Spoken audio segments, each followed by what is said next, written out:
Assalamualaikum warahmatullahi wabarakatuh. Bismillah, alhamdulillah.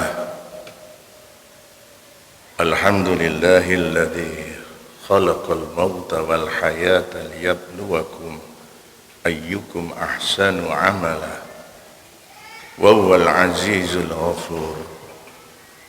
Asyhadu an la ilaha illallah wahdahu la syarika lah wa asyhadu anna sayyidana wa nabiyyana Muhammadan abduhu wa rasul. Allahumma salli wa sallim ala sayyidina wa habibina wa syafi'ina wa maulana Muhammad wa ala alihi wa ashabihi kan nujum.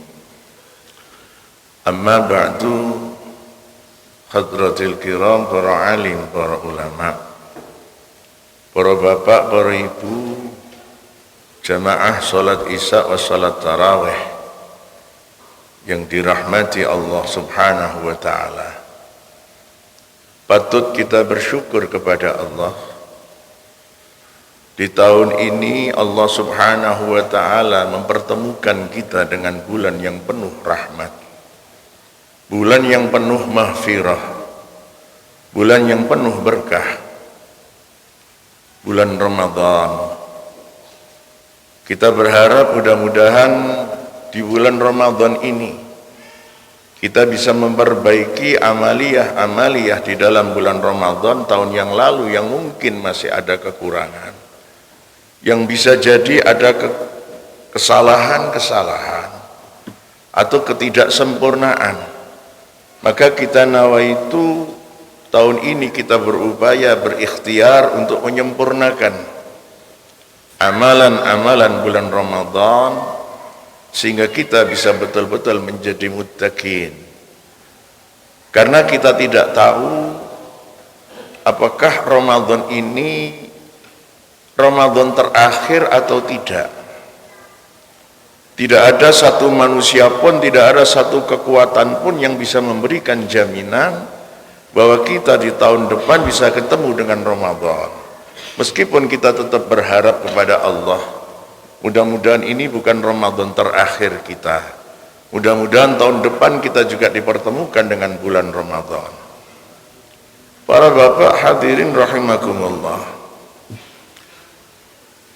Ramadan ini sebagaimana yang Allah sampaikan kepada kanjeng Nabi Muhammad sallallahu alaihi wasallam, ya ayyuhalladzina amanu kutiba alaikumusiyam kama kutiba alal ladzina min qablikum la'allakum tattaqun.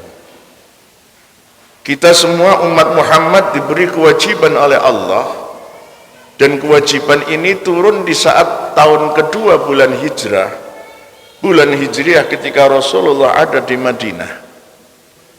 Perintah untuk melaksanakan ibadah puasa, dan puasa yang diperintahkan oleh Allah kepada Gusti Nabi Muhammad sallallahu alaihi wasallam ini bukan yang pertama, karena sebelum Nabi sudah ada kewajiban untuk berpuasa.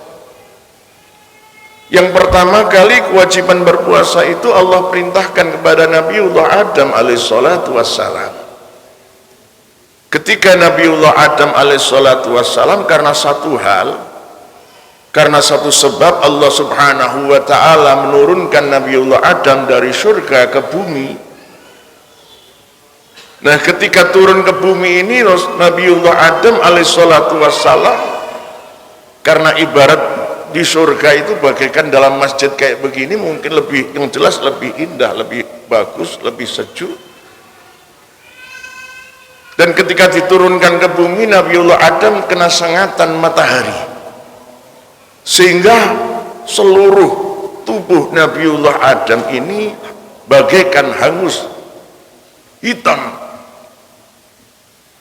Maka Allah subhanahu wa ta'ala perintah kepada Nabiullah Adam untuk melaksanakan puasa selama 3 hari, setiap tanggal 13, 14, dan 15 yang kita kenal dengan Ayyamul Bid, hari pemutihan, agar Nabiullah Adam kembali sebagaimana semula, tidak hitam.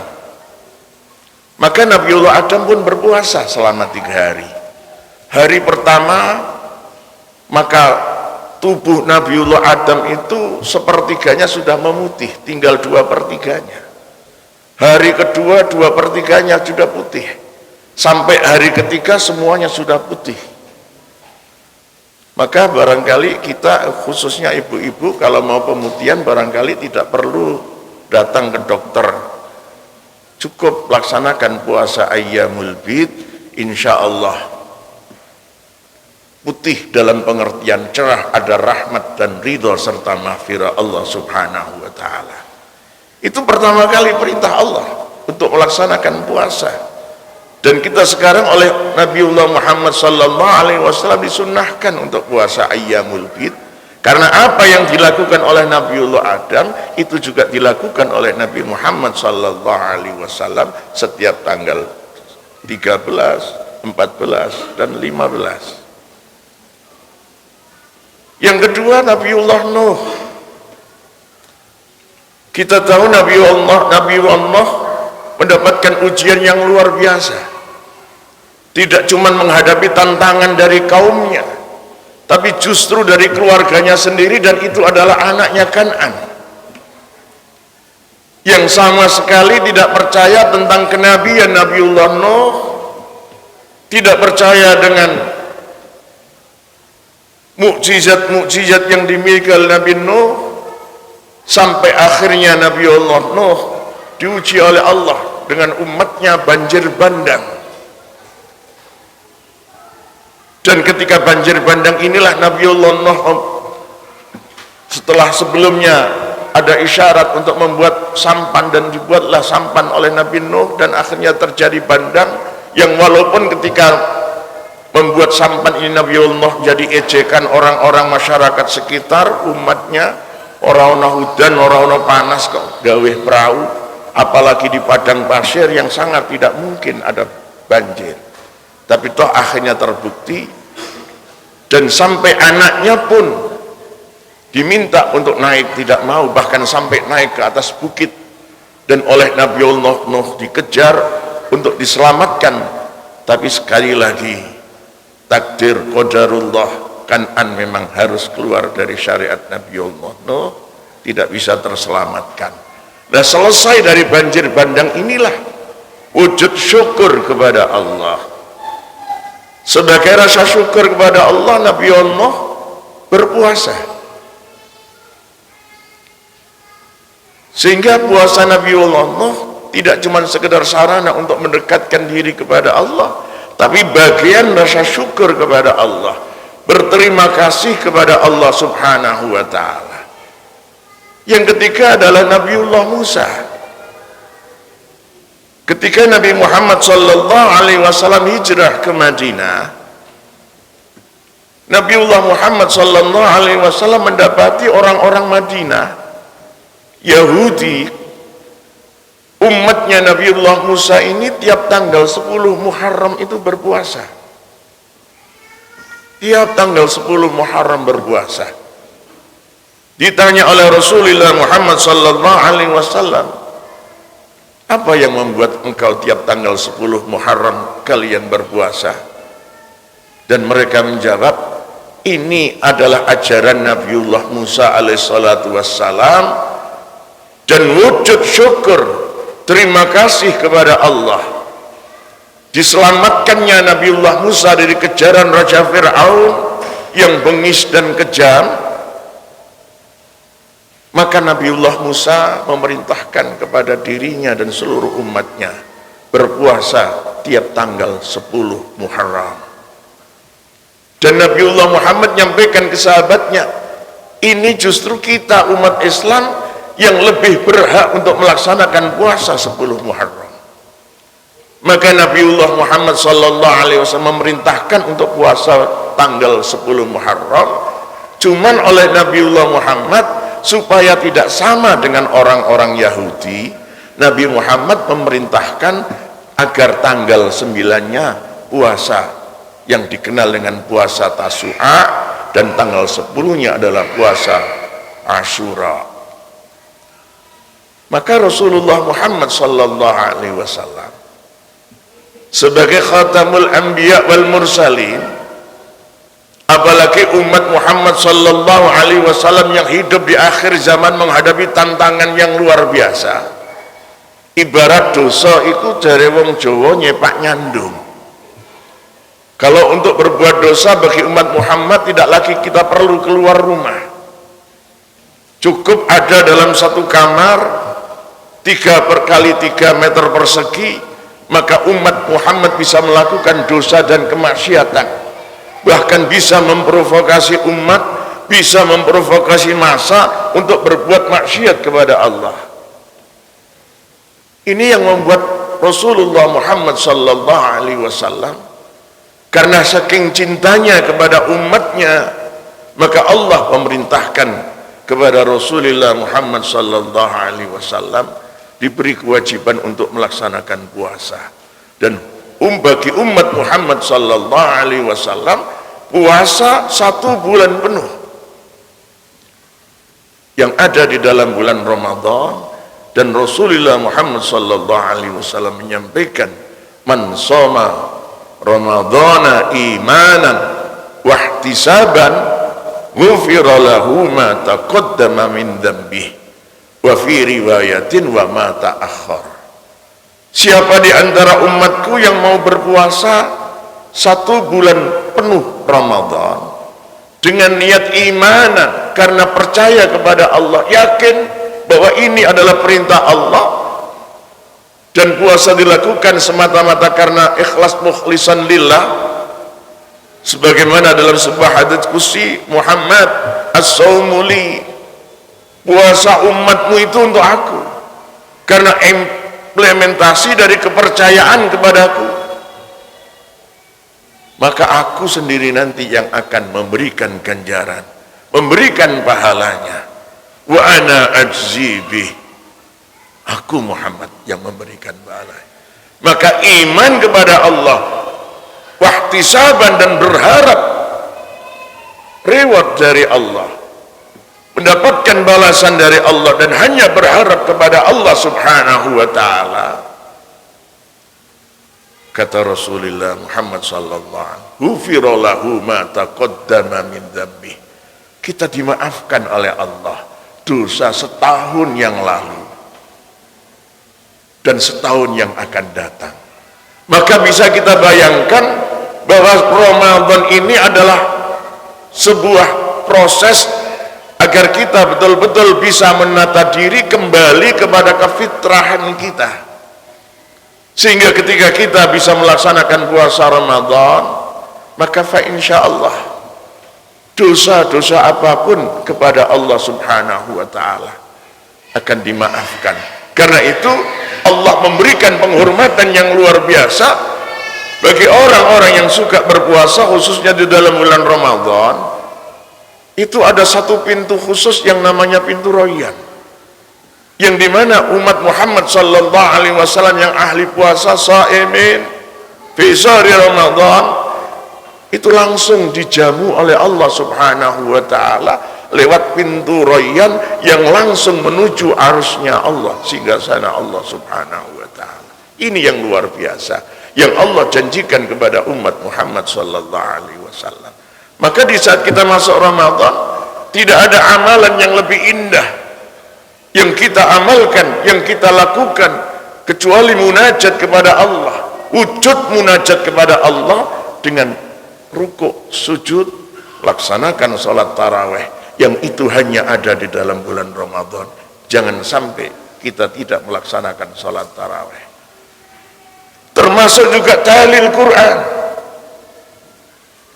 karena Ramadan ini tidak cuma syahrul mubarak, tapi syahrul Quran, bulan turunnya ayat suci Al-Quran. Apalagi Quran ini adalah kalamullah alladhi yunazzalu ala Muhammadin liijaza walau bi syuratin minhu.